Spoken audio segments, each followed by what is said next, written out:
Mes chers amis, nous célébrerons dans quelques jours la merveilleuse fête de Hanouka qui, je le rappelle, vient commémorer un événement qui est chronologiquement le dernier de notre calendrier. J'aimerais partager avec vous une réflexion autour d'un commentaire de Rashi au début de la parasha de Be'alotra qui nous parle de la très belle mitzvah de l'allumage de la menorah, du candélabre, à l'intérieur du temple, dans un premier temps du tabernacle et dans un second temps du premier et du second temple de Jérusalem. Et Rashi nous dit que lorsque cette mitzvah, lorsque ce commandement a été confié à Aaron, eh bien, Aaron a ressenti un certain pincement. Un pincement, effectivement, parce qu'il n'avait pas été convié un peu plus tôt à l'inauguration du tabernacle dans lequel il s'était tellement investi. Et il en a fait le reproche à Dieu en lui disant « Dieu, je suis quelque sorte blessé, étonné, tout du moins, que tu ne m'aies pas donné la possibilité à moi, ainsi qu'à ceux qui m'entourent, de pouvoir participer à l'inauguration de ce Mishkan. » Et Dieu répond à Aaron avec beaucoup d'affection et beaucoup de bienveillance, mais Aaron, si je ne t'ai pas fait participer à cette inauguration, c'est parce qu'en réalité, eh bien, je t'ai réservé quelque chose de beaucoup plus noble, quelque chose de beaucoup plus grand. De quoi s'agit-il ? Eh bien, il s'agit justement de l'allumage de la menorah, d'être en capacité quotidiennement et non pas de manière ponctuelle de pouvoir éclairer. Et comme nous le savons, pas simplement éclairer le temple, mais éclairer en dehors du temple, avec une lumière qui est la lumière de la sagesse, la lumière de la chorma, la lumière de la Torah.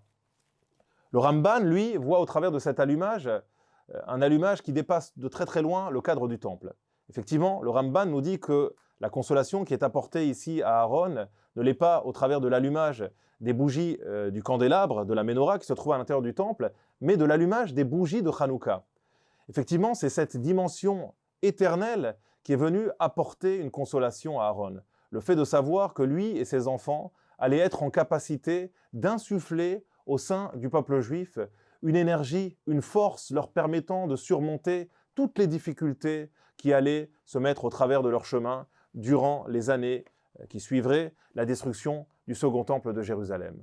Nous le savons malheureusement, ces difficultés, elles ont été extrêmement nombreuses. Et comme nous le disons dans la Haggadah de Pessah, pour faire un lien peut-être entre Pessah et Hanouka, il n'y a pas une génération où des ennemis ne se sont pas mis sur nos routes, sur notre route, des gens qui ne nous avaient pas en affection particulière pour tenter de nous anéantir, que ce soit spirituellement ou physiquement.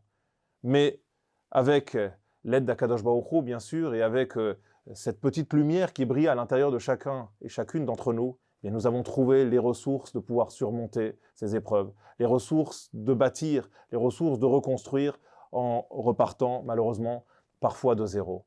Est-ce qu'il existe une plus belle consolation ? Est-ce qu'il existe une plus belle consolation que de savoir que quelles que soient les générations, que quelles que soient les époques, eh bien, nous trouverons toujours, si nous nous en donnons la peine, cette énergie à l'intérieur de nous de pouvoir aller de l'avant, de pouvoir continuer à écrire notre histoire. Voilà le lot de consolation qui a été donné à Aaron, et voilà la raison pour laquelle cette fête de Hanouka que nous célébrons chaque année a une portée tout à fait particulière. Parce que, bien au-delà de célébrer la victoire des Hasmonéens, des Hashmonaïm sur l'armée grecque qui a cherché il y a près de 2200 ans à anéantir toute trace spirituelle du judaïsme, eh bien nous avons au travers de Hanouka cette idée extrêmement forte qui nous amène à nous rappeler que quelles que soient les circonstances, eh bien nous aurons toujours la possibilité, grâce à cette petite flamme, de continuer à éclairer le monde. Encore une fois, ce n'est pas une position qui se doit sûrement pas d'être écrasante ou orgueilleuse, mais au contraire, une exigence qu'il appartient à chacune et chacun d'entre nous d'exacerber, de développer pour le bien de la société dans laquelle nous évoluons. Hanouka Sameach.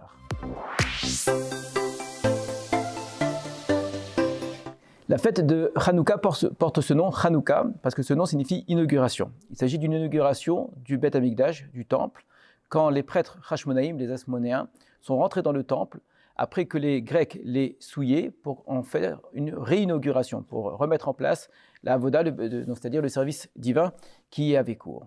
Maintenant, ce terme-là, très souvent, a été rapproché du mot chinour qui veut dire éducation. Parce qu'effectivement, Le fête de Hanouka va représenter pour beaucoup, en termes symboliques, une sorte de fête de l'éducation où on va se tourner vers les enfants et on va effectivement essayer de leur apporter la meilleure éducation qui soit, en montrant que c'est sur l'éducation des enfants que la lumière d'Israël est bien réussie à éclairer.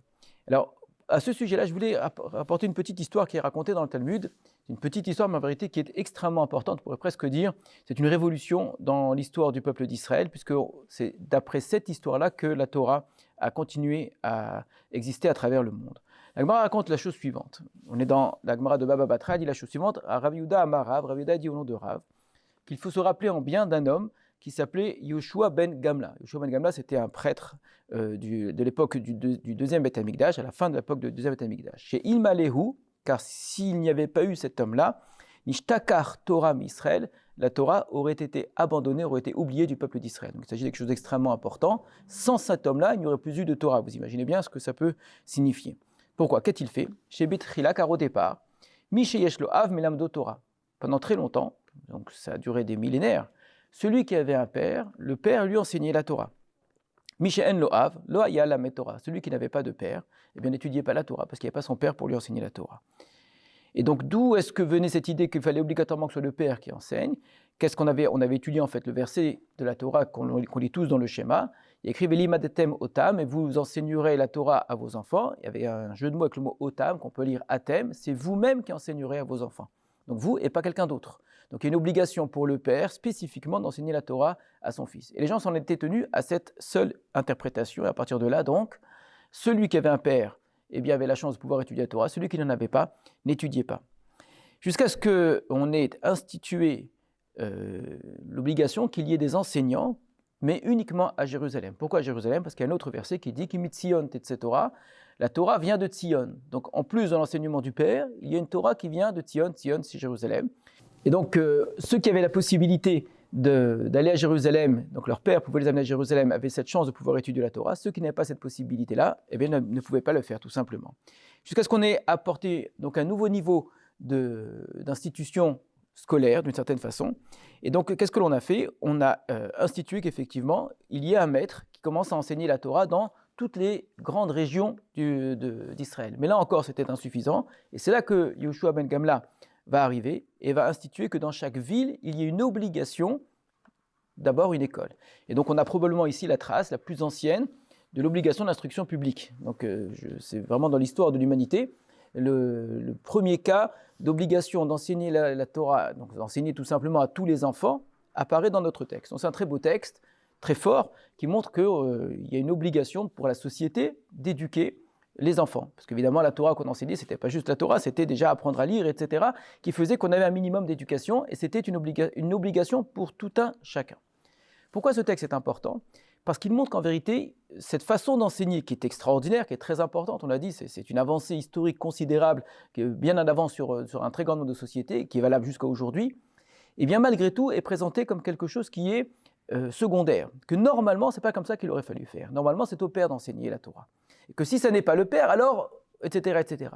C'est-à-dire qu'en situation telle que l'a vu Yoshua ben Gamla, qu'il y ait des enfants qui, eux, n'ont pas cette chance parce qu'ils n'ont pas des parents pour pouvoir s'occuper d'eux ou bien qu'ils n'en ont pas les moyens, donc il y a eu une obligation. Mais l'idée première, la première interprétation du texte n'a pas disparu. Elle reste, en plus de toutes les autres, qui est de dire qu'il y a une obligation particulière, spécifique aux parents d'enseigner la Torah à leurs enfants. Et ça, c'est extrêmement important et on risque de l'oublier.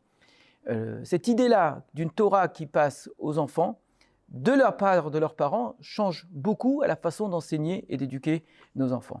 Pour donner une simple image, une image qui est peut-être choquante, mais qui est dure, on a dit l'école est quelque chose de très beau, cette institution est merveilleuse. Sauf que, à quoi ressemble une école? Si on observe une école jusqu'à aujourd'hui, une école ressemble tout simplement à un orphelinat. Les enfants sont assis les uns à côté des autres, et pourtant il n'y en a pas un qui est frère de l'autre normalement. Les adultes qui sont là et qui s'occupent d'eux font un très bon travail, mais ce ne sont ni leur père ni leur mère. Donc les écoles sont devenues des orphelinats. Alors c'est un lieu d'instruction et c'est très bien et ça joue son rôle. Et évidemment, il faut tout faire pour permettre à ce que les enfants apprennent de la meilleure façon. Mais cette façon d'éduquer les enfants risque de nous faire oublier que l'éducation, ça a quelque chose de particulier dans la famille. Il y a une éducation de la famille. Il y a un type de Torah, une façon d'enseigner la Torah, une façon d'enseigner les valeurs qui sont propres, qui ont une certaine couleur, qui ont une certaine spécificité, qui est celle de la famille dans laquelle on a grandi, qui est celle d'une tradition. Ça ne vient pas évidemment remplacer l'éducation que l'on a à l'école, mais ça vient rajouter quelque chose. Mais inversement, l'école ne remplacera non plus jamais cela. Et cette éducation des enfants dans la famille, par les parents, par les grands-parents, eh bien, quelque chose de très important. Eh bien, la fête de Hanouka, justement, nous rappelle cela. La fête de Hanouka, ce n'est pas l'obligation d'allumer des lumières dans une école, dans une synagogue, dans un Beth Midrash, un lieu d'étude, dans une yeshiva. Ce n'est pas là qu'il y a la lumière. La lumière de Hanouka est une lumière que l'on allume à la maison. Cette lumière du chinour, de l'éducation, est avant tout une lumière de la maison. Et chaque maison juive est éclairée par cette lumière-là. Et on sait que dans un très grand nombre de familles, chaque parent allume, mais également les enfants vont allumer. Et chaque petit enfant qui vient allumer cette lumière, c'est la lumière que son père, que sa mère, que ses grands-parents lui ont transmise. Et cette Torah-là, une Torah de la famille, une Torah qui est irriguée par une tradition particulière, est une Torah magnifique, une Torah merveilleuse. Et c'est aussi cela, et peut-être avant tout cela d'ailleurs, qui est le véritable sens de l'éducation, le véritable sens de Hanouka.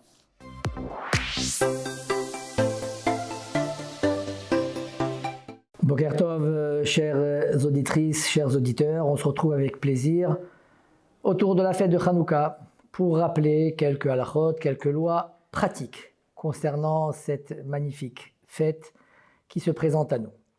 Cette année, à partir du dimanche soir 18 décembre, on allumera la première bougie de Hanouka et ce jusqu'au dimanche soir 25 décembre, la 8e bougie de Hanouka.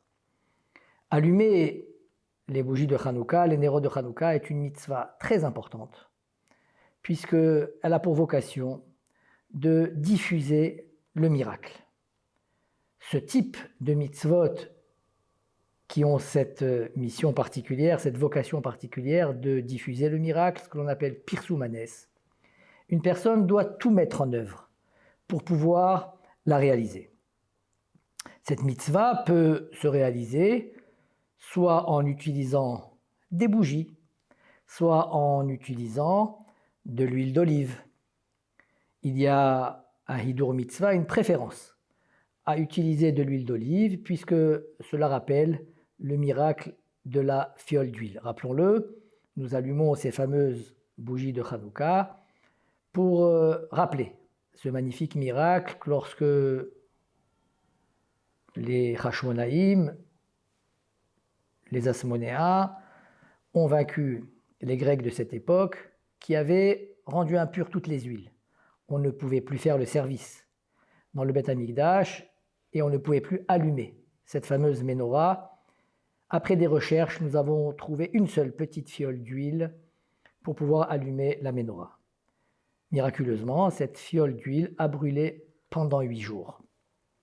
C'est en souvenir de cela que nous allumons ces fameuses bougies de Hanouka. C'est la raison pour laquelle, pour rappeler le miracle qui s'est produit avec cette fiole d'huile, il y a une préférence d'allumer avec de l'huile. Cependant, on peut tout à fait aussi allumer avec des bougies, à la condition que ces bougies durent pendant une demi-heure. Il y a un temps pendant lequel ces bougies doivent être allumées. Pourquoi une demi-heure? Parce que pour nous, la thèse du Shulchan Aruch, et ainsi est le minhag séfarade, nous allumons à partir de la tombée de la nuit, c'est-à-dire de la sortie des étoiles. Dès ce moment-là, nous allumons les bougies de Hanouka et celles-ci doivent brûler pendant une demi-heure. Pourquoi une demi-heure?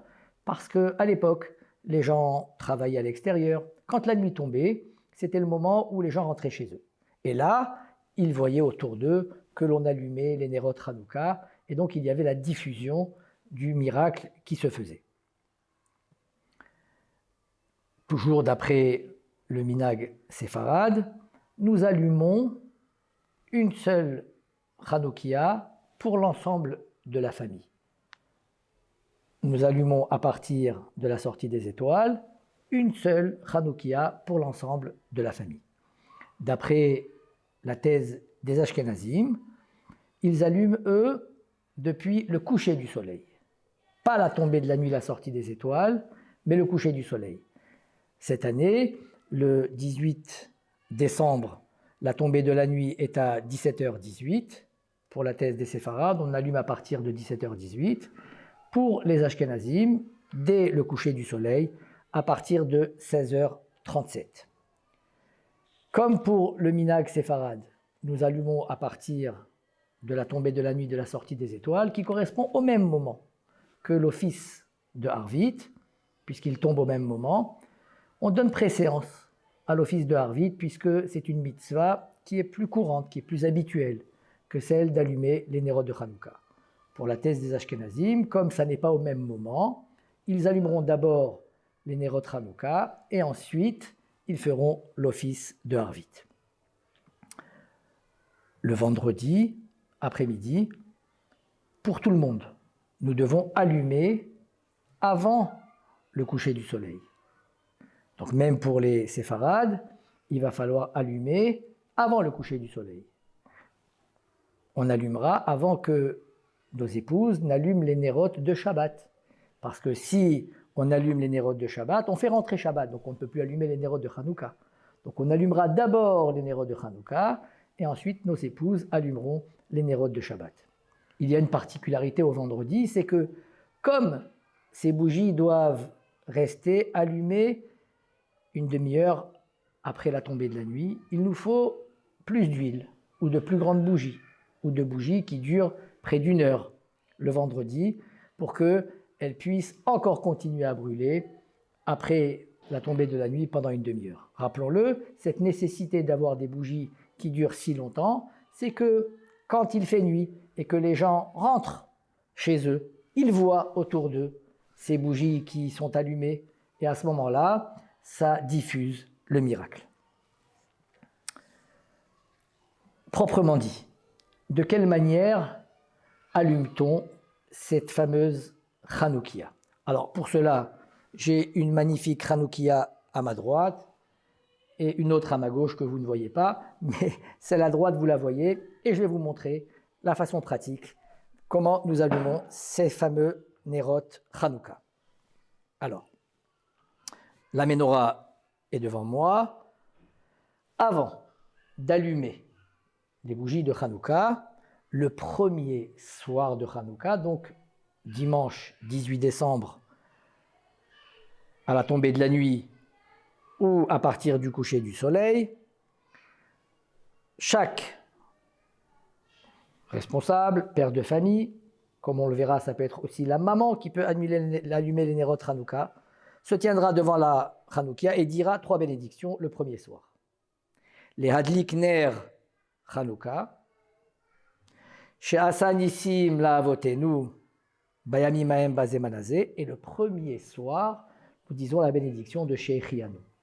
Après avoir prononcé ces 3 bénédictions, on approche sa source de feu, devant la bougie qui se trouve à l'extrême droite de ma Hanoukia.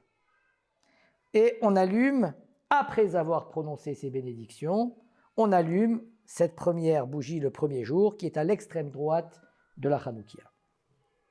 Ensuite, après avoir allumé celle-ci, nous allumons le shamash. Ce shamash ne fait pas partie de la mitzvah de l'allumage des bougies de Hanouka, puisque il n'est pas dans les 8 jours, il est à l'extérieur. Pourquoi allume-t-on ce shamash? Parce que nous n'avons pas le droit d'utiliser la lueur des bougies de Hanouka pour une utilisation profane.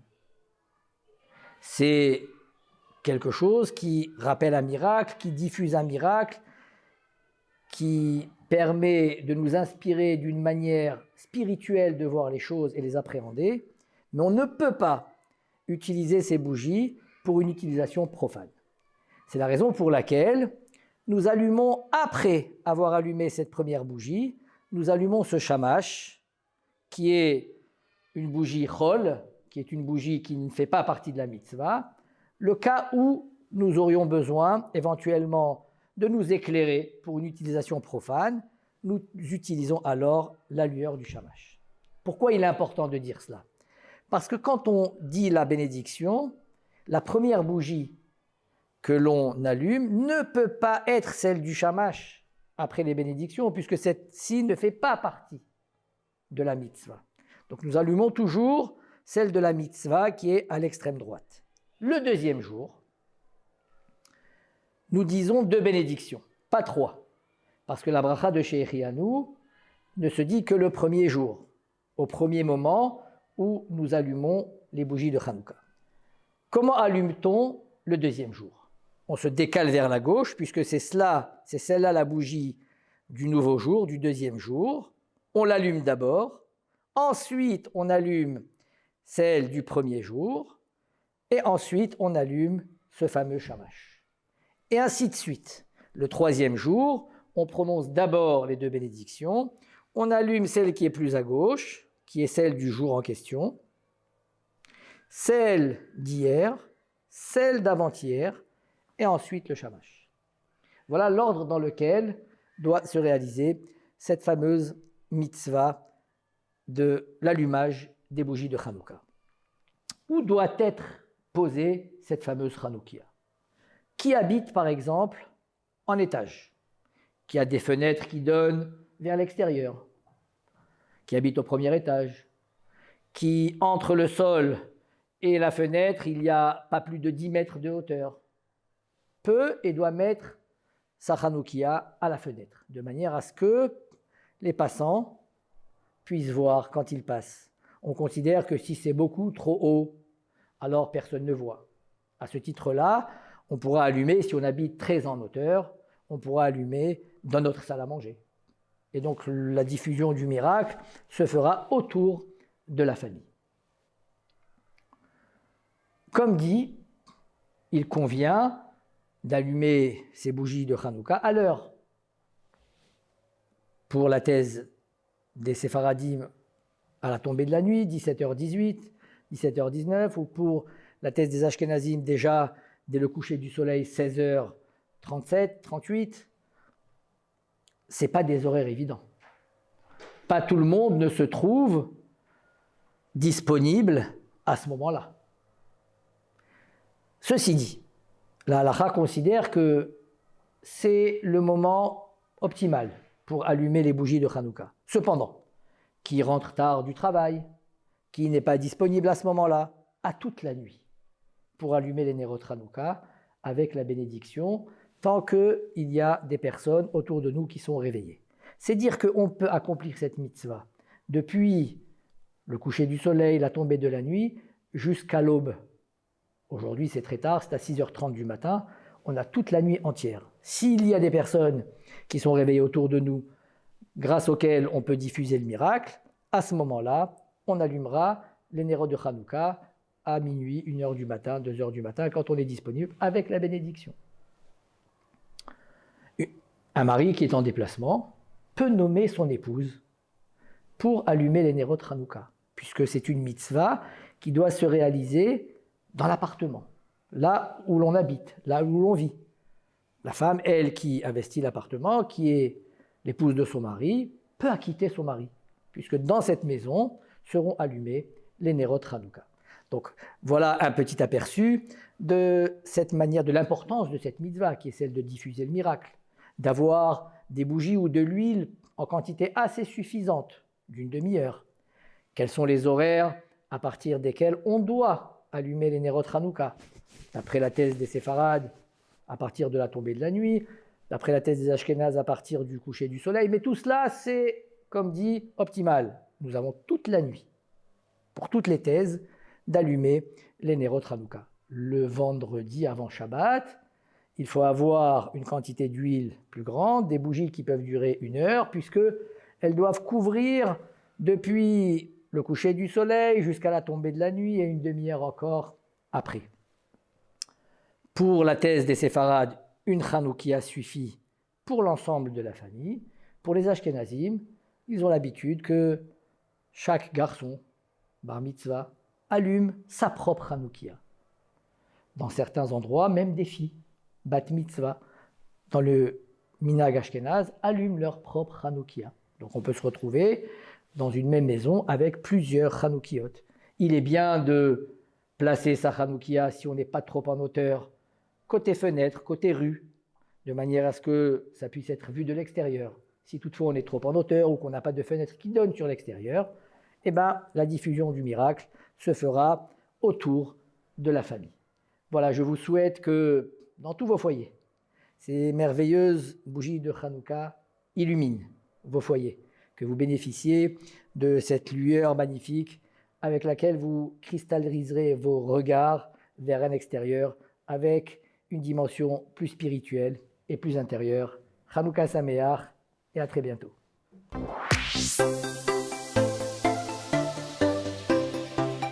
Mes chers amis, bonjour. Aujourd'hui, j'ai envie de vous parler de Hanouka à travers une halakha dans le Shulchan Aruch concernant une problématique bien précise. Il s'agit en effet d'une personne qui n'a pas le choix. En fait, oui, justement, il a le choix et il n'a la possibilité d'allumer que les bougies de Shabbat ou que les bougies de Hanouka. Vous savez que d'après la halakha, strictement, à Hanouka, il faut allumer une bougie chaque soir. Et c'est seulement un minag, le fait que le premier jour, on allume une et le deuxième jour, deux, comme nous avons tous l'habitude de faire. Mais imaginez que je n'ai qu'une seule bougie un vendredi soir et que voilà, j'ai ce dilemme. Que dois-je faire? Allumer les bougies de Shabbat ou allumer la bougie de Hanouka? Eh bien, figurez-vous que la halakha nous dit que c'est mieux, adif, c'est mieux de faire le choix d'allumer la bougie de Shabbat plutôt que celle de Hanouka. Cette halakha est très intéressante parce qu'a priori, elle n'est pas aussi évidente que cela. Parce que l'objectif des bougies de Shabbat, c'est uniquement le fait de les mettre autour de la table, enfin de les mettre sur la table et qu'on puisse s'asseoir autour pour manger le repas de Shabbat. C'est l'objectif principal des bougies de Shabbat. Alors que celle de Hanouka, c'est le fait de propager un miracle important sur la place publique, puisqu'on allume devant la fenêtre, et ainsi tout le monde peut voir ce témoignage de ce miracle qui a permis au peuple juif de survivre et à la seule religion monothéiste de l'époque de pouvoir exister. Donc, si on devait faire le choix entre l'importance de propager le miracle de Hanouka et celle de manger un peu plus confortablement autour d'une table un vendredi soir, a priori, le choix est vite fait. Évidemment, celui qui serait de privilégier la bougie de Hanouka. Mais le Shulchan Aruch décide autrement. Et c'est là où notre réflexion devient intéressante, parce que il y a dans ce symbole des bougies de Shabbat ou des bougies de Hanouka, il y a derrière une façon de vivre, une perspective de vie. C'est-à-dire que la question de la survie du peuple juif, du miracle de Hanouka, de propager la lumière à l'extérieur, etc., c'est une mission, je dirais, essentielle pour notre peuple, au sens collectif, mais qui n'est pas centrée sur l'individu, qui au contraire invite l'individu à aller vers l'extérieur et s'occuper de l'autre, éclairer la rue.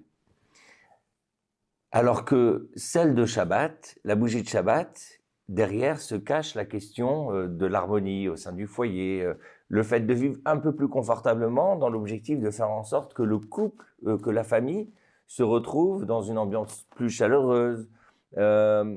Parce que le confort, c'est pas une question de luxe, c'est aussi une question de vivre en paix, en harmonie avec soi-même, sans frustration, conflit, etc. Eh bien, la halakha, elle choisit le bien-être personnel devant le devoir collectif. Parce que il me semble évident que l'importance de faire en sorte que l'individu se construise et qu'il puisse mener le combat à l'intérieur de la maison est beaucoup plus important, et je dirais c'est la condition sine qua non pour réussir le combat vers l'extérieur. Voilà. Dans un monde où on pense beaucoup à l'image, à ce qu'on montre de ce que nous sommes sur les réseaux sociaux, dans une société où le paraître devient essentiel, eh bien, cette halakha nous recentre vers ce qui est véritablement essentiel.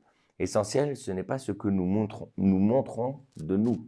L'essentiel, c'est ce qui se passe à la maison.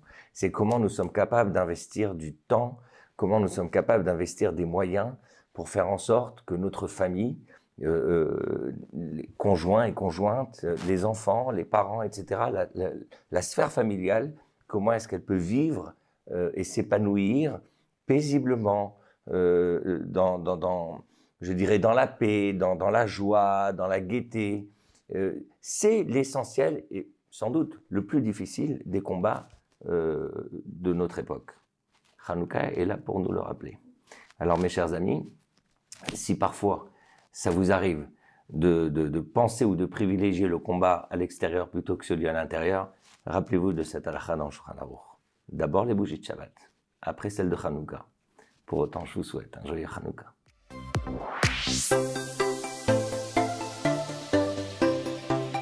Mes chers amis, mon collègue Gad m'avait demandé de faire une vidéo sur l'importance d'éclairer vers l'extérieur. Voilà que ma première vidéo a parlé de l'importance d'abord d'éclairer à l'intérieur. Alors, je vais compléter épisode 2.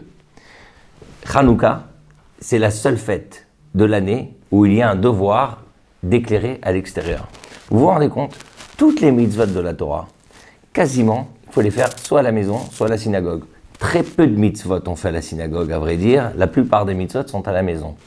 Mais voilà qu'on a une mitzvah où on doit éclairer vers l'extérieur. Ça me fait penser au temple. Dans le temple, il y avait des fenêtres. Mais il n'y avait pas de fenêtres comme nous avons chez nous. C'est-à-dire où l'objectif, c'est de recevoir la lumière. Comme on dit, il y a des grandes baies vitrées, donc c'est très lumineux. Dans le temple, c'était le contraire.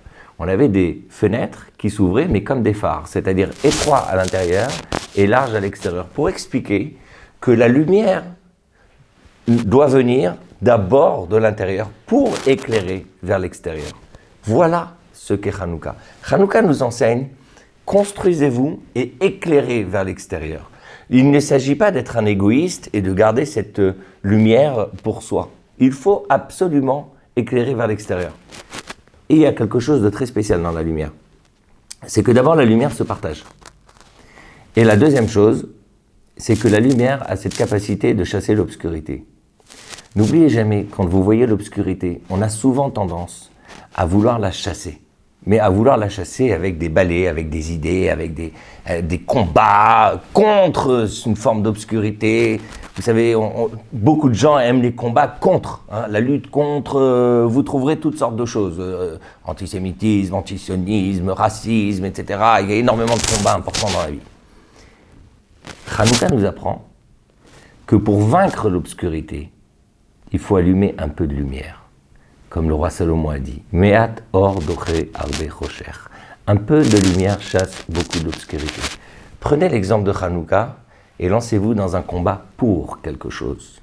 Et vous verrez qu'on arrivera à éclairer et à chasser l'obscurité beaucoup plus facilement. Voilà le message de Hanouka. Allez vers l'extérieur et de façon positive. À bientôt.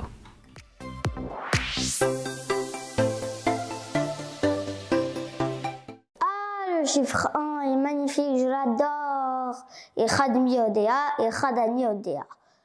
Echad Elokeinu, bien sûr. Nous n'avons qu'un seul Dieu et ça nous suffit. Il est bon, il est gentil, c'est le plus fort. Bref, c'est notre Dieu, quoi. Et il est Echad. Il est unique. Le chiffre 1 est incroyable parce que c'est le nombre de fioles d'huile que l'on a retrouvé après la victoire contre les Grecs.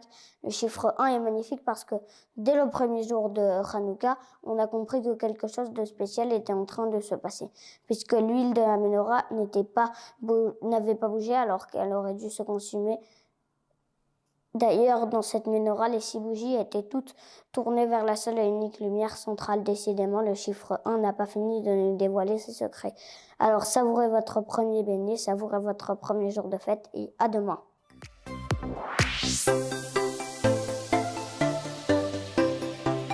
Ah, le chiffre 2, il est magnifique, je l'adore. Shenaïm mi Yoda, Shenaïm ani Yoda. Shene Luchot Abrit, bien sûr. Les 2 tables de la loi. Attention, pas d'erreur.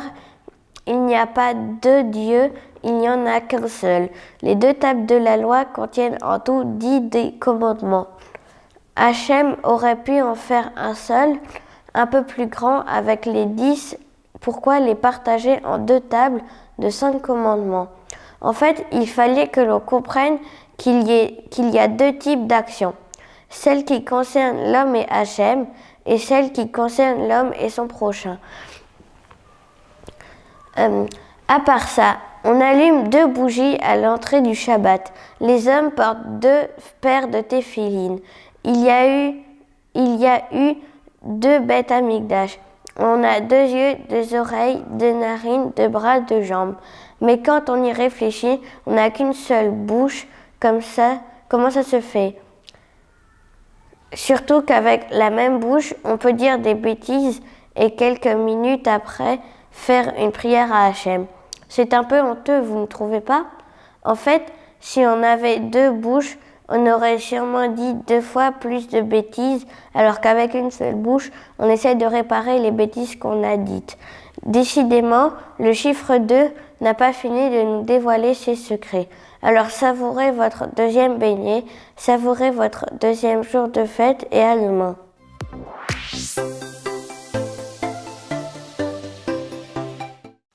Le chiffre 3, il est magnifique, je l'adore. Shlosha Miyodea, Shlosha Ani Yodea, Shlosha Avod, bien sûr. Les 3 patriarches, Abraham, Israël et Yaakov. Abraham, l'homme de la bonté. Israël, l'homme de la justice, et Yaakov, l'homme de la vérité. C'est sur ces 3 valeurs que s'est construite le peuple juif. Le Mishnah nous dit que le monde tient aussi sur 3 choses, sur la Torah, sur les Korbanot et sur la bonté. Par ailleurs, on sait que Moshe est monté 3 fois chez Hachem. Une fois pour recevoir la Torah, une 2e fois pour obtenir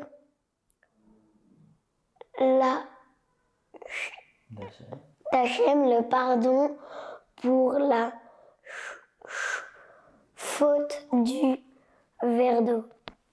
Et une 3e fois pour ramener les 2e tables de la loi. On fait 3 prières par jour et 3 personnes montent en semaine à la Torah. Le peuple juif compose de 3 personnes, le Cohen, le Lévi et le Israël. Décidément, le chiffre 3 n'a pas fini de nous dévoiler. Alors savoure votre 3e beignet, savoure votre 3e jour de fête et à demain.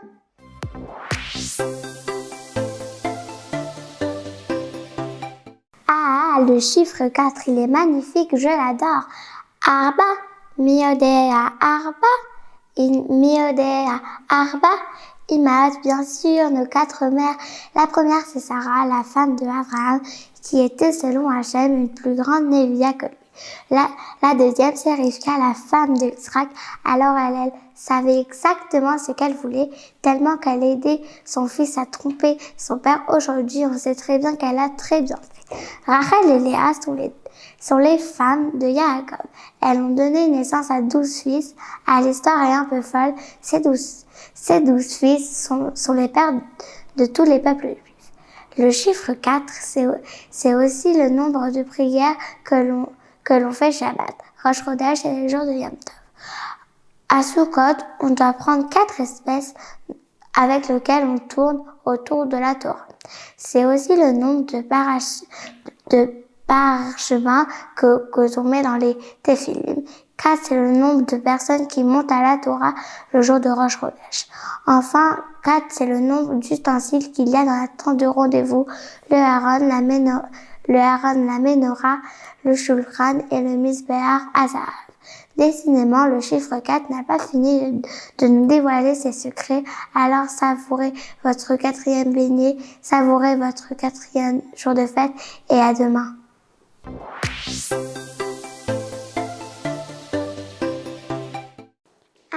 Le chiffre 5, il est magique. Je l'adore. Amisha, Yodea, Amisha, Ani Yodea, Amisha, Torah. Bien sûr, les 5 livres de la Torah, Bereshit, Shemot, Vaikra, Bamidbar et Devarim, il y a 5 Megillot, Shir, Hashimrim, le livre de Ruth, le livre de Ika, le livre de Colette, le livre d'Esther. 5, c'est le chiffre préféré des Tansiens, comme les 5 doigts de la main. L'homme est doté de 5 ans. La vue, l'ouïe, l'odorat, le goût, le toucher. Décidément, le chiffre 5 n'a pas fini de nous dévoiler ses secrets.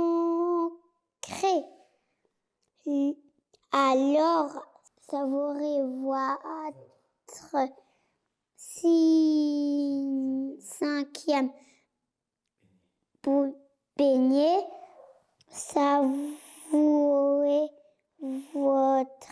votre 5e jour de fête. Et à demain.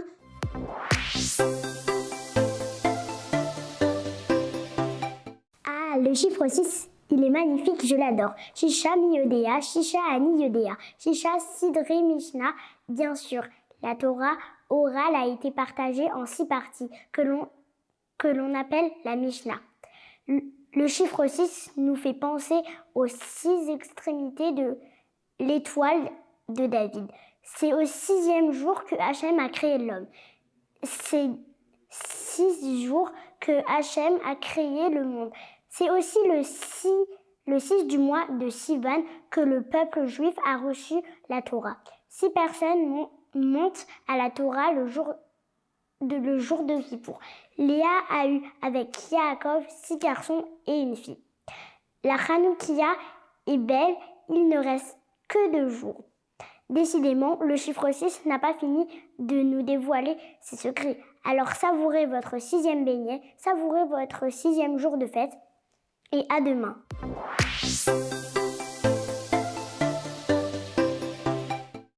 le chiffre 7, il est magnifique, je l'adore. Shiva mi yodea, Shiva ani yodea, Shiva yeme shavta bien sûr. Les 7 jours de la semaine qui comprend ce magnifique jour de Shabbat. Shabbat, d'ailleurs, on fait monter à la Torah 7 personnes. La Ménorah au Beth Amikdash avait 7 branches. La 7e année, on laisse nos terres en jachère. La 7e année, on doit libérer nos esclaves. Entre Pessah et Shavuot, il faut faire un compte durant 7 semaines. On invite successivement sous la souka 7 personnalités. Abraham, Yitzhak, Yaakov, Moshe, Aaron, Yosef et David. La terre d'Israël a été louée pour ses 7 fruits. Le blé, l'orge, le raisin, la figue, la grenade, l'olive et la date. À chaque mariage, on récite les 7 bénédictions pendant 7 jours. Au Beth Amikdash, qu'il y avait 7 portes. Yehoshua a tourné autour de Yéricho à 7 reprises pour que la muraille s'effondre. Il y a, selon nos sages, 7 planètes et on compte 7 merveilles dans le monde. Décidément, le chiffre 7 n'a pas fini de nous dévoiler ses secrets. Alors savourez votre 7e béné, savourez votre 7e jour de fête et à demain.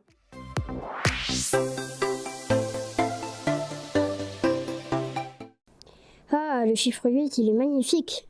Je l'adore. Shemona mi yodea, Shemona ani yodea. Shemona yeme mila, bien sûr. Les 8 jours qu'a un enfant le jour où on lui fait la brit mila. C'est le chiffre des miracles. Ce jour-là, on amène notre fils à une dimension qui est au-dessus de la nature en le rendant juif par la mila. C'est le chiffre des miracles puisque l'île miraculeusement trouvée à Hanouka ne devait tenir que 1 jour et elle a tenu 8 jours. C'est le chiffre des miracles, par exemple, parce que la 8e bénédiction de la Hamida parle de la réfoua, la guérison que l'on implore à Hachem, qui est de l'ordre du miracle. Voilà, on a enfin allumé toute la Hanoukia. Elle est belle, elle est pleine et elle nous annonce la venue prochaine du Mashiach. Aujourd'hui, en ce jour de miracle, dans la tradition juive, on dit que les prières sont particulièrement écoutées par Hachem, donc il ne faut pas hésiter une seconde. Certains écrivent leurs prières sur un morceau de papier qu'ils insèrent dans la Hanoukia jusqu'à l'année prochaine. Décidément, le chiffre 8 n'a pas fini de nous dévoiler ses secrets. Alors savourez votre 8e béni, savourez votre 8e jour de fête et à l'année prochaine.